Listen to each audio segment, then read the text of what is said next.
Assalamualaikum warahmatullahi wabarakatuh. Selamat pagi dan salam sejahtera untuk kita semua. Ya, untuk sini saya akan memaparkan tentang aksi nyata tentang menyebarkan pemahaman Merdeka Belajar. Aksi nyata dalam pelatihan mandiri platform Merdeka Mengajar. Ya, perkenalkan, nama saya Ahmad Wiyanto, Sarjana Teknik, unit kerja di SMK Negeri 1 Wirasari. Untuk mapel yang saya ampu adalah teknik instalasi tenaga listrik. Untuk email saya ini ahmadwiyanto40@guru.smk.belajar.id. Ya, apa itu Merdeka Belajar? Ya, di sini Merdeka Belajar merupakan suatu pendekatan yang dilakukan supaya siswa bisa memilih pelajaran yang diminati. Dan apa saja sih yang perlu dipahami dalam Merdeka Belajar? Oke, yang pertama ini mengenali dan memahami diri sebagai pendidik. Yang kedua, mendidik dan mengajar. Yang ketiga, mendampingi murid dengan utuh dan menyeluruh. Yang keempat, mendidik dan melatih kecerdasan budi pekerti. Serta yang kelima, pendidikan yang mengantarkan keselamatan dan kebahagiaan. Jadi nanti kita akan membahas tentang Merdeka Belajar yang isinya ada 5 poin ini. Oke, untuk yang poin pertama, mengenali dan memahami diri sebagai pendidik.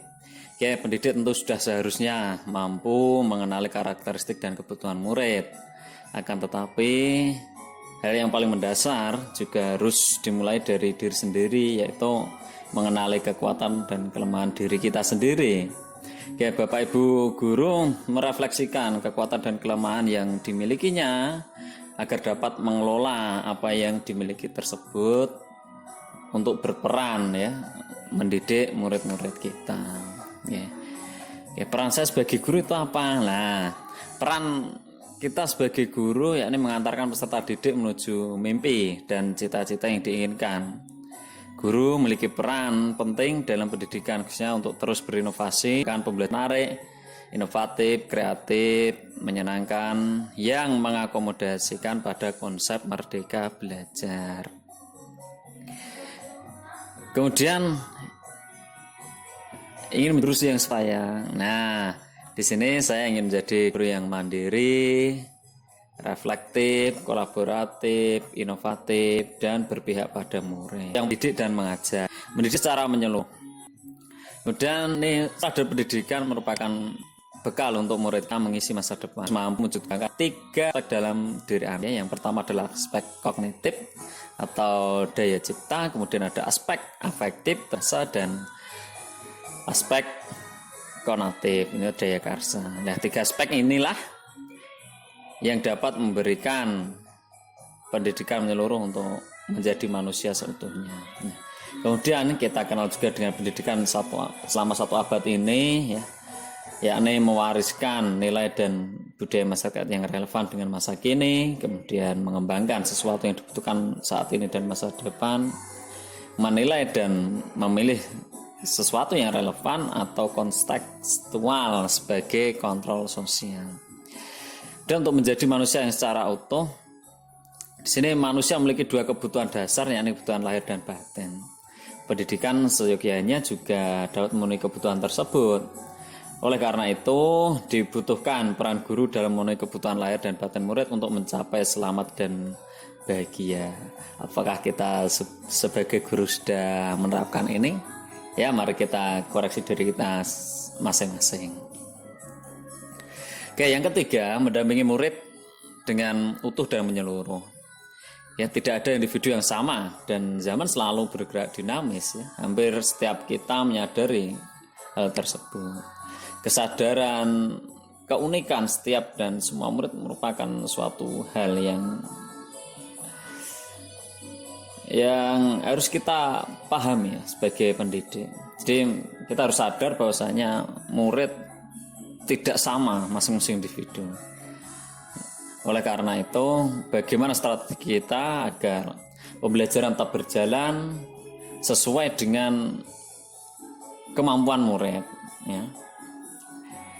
ya, pendidikan sesungguhnya bukan sesuatu yang pakem, dalam artian kita sebagai pendidik harus mampu untuk berinovasi agar pembelajaran dapat diterima oleh semua murid dengan metode menyesuaikan dengan keunikan dan SDM pada murid tersebut. Oke, apakah cara ngajar kita sudah menyesuaikan dengan keadaan saat ini ya? Ya, secara kodrat keadaan merupakan bagian yang tidak terpisahkan dari dasar pendidikan murid. Pendidikan bergerak dinamis menyesuaikan keadaan yang terus bergerak secara cepat. Sebagai guru, kita harus mengantisipasi dan membaca arah perusahaan tersebut. Oke, dalam kodrat keadaan itu ada dua hal, yakni kodrat alam. Yang pertama, ini merupakan bagian dasar dari pendidikan murid yang berkaitan dengan sifat dan bentuk lingkungan di mana mereka berada. Yang kedua, kodrat zaman. Kodrat zaman merupakan bagian dari dasar pendidikan murid yang berkaitan dengan isi dan irama. Oke, kita juga kenal yang namanya asas trikon. Asas trikon dianggap menjadi jawaban yang tepat untuk membentuk pelajaran yang berpihak pada murid. Dengan trikon, apa itu trikon? Nah, ini ada kontinu, konvergen, dan konsentris. Guru dapat merancang pembelajaran yang berkelanjutan, terbuka, dan berdasarkan kebudayaan bangsa. Jawaban yang keempat adalah mendidik dan melatih kecerdasan budi pekerti. Kita tahu kecerdasan berpikir murid harus dapat mengembangkan budi pekerti atau otak murid yang tidak hanya dibentuk di sekolah, tetapi dalam keluarga dan lingkungan. Budi pekerti sendiri adalah hasil dari bersatunya gerak pikiran, perasaan, dan kehendak atau kemauan sehingga menimbulkan suatu tenaga. Oke, kita juga mengenal yang namanya teori konvergensi dan pengaruh pendidikan. Oke, dalam teori tabula rasa, kodrat anak ibarat kertas kosong yang dapat diisi dan ditulis oleh pendidik dengan pengetahuan dan wawasan yang diinginkan pendidik. Kemudian ada teori negatif. Nah, teori negatif ini adalah kodrat anak ibarat kertas yang sudah terisi penuh, ya, dengan berbagai macam coretan dan tulisan. Ya, jadi ini ada 3 teori, yakni teori tabula rasa, teori negatif, dan teori konvergensi. Ya.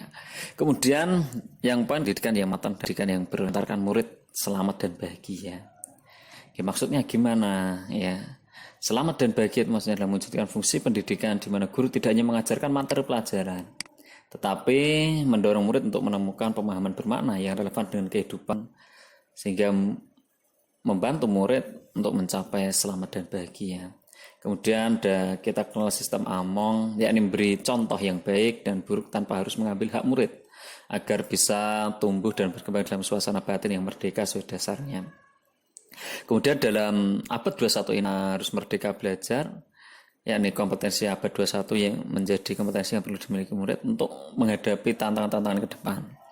Untuk mencapai itu, pendidikan yang memerdekakan murid menjadi salah satu cara agar murid merdeka dalam belajar.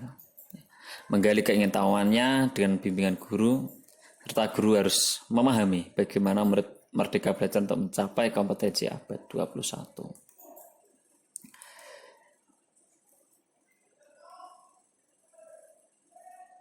Ya, untuk mengantarkan ya keselamatan dan kebahagiaan murid, yang pertama yang harus kita pahami adalah membimbing murid untuk memperbaiki bangsa. Kemudian kita kenal juga untuk merdeka belajar ini ada profil pelajar Pancasila yang terdiri dari 6. Itu ada bergotong royong, kreatif, bernalar kritis, mandiri, beriman dan bertakwa kepada Tuhan Yang Maha Esa, dan berakhlak mulia. Kemudian ada juga berkebinekaan global. Oke, kita tahu untuk mewujudkan murid merdeka, ya, itu perlu peran dari keluarga, peran dari sekolah, dan peran dari masyarakat. Ya. Karena apa?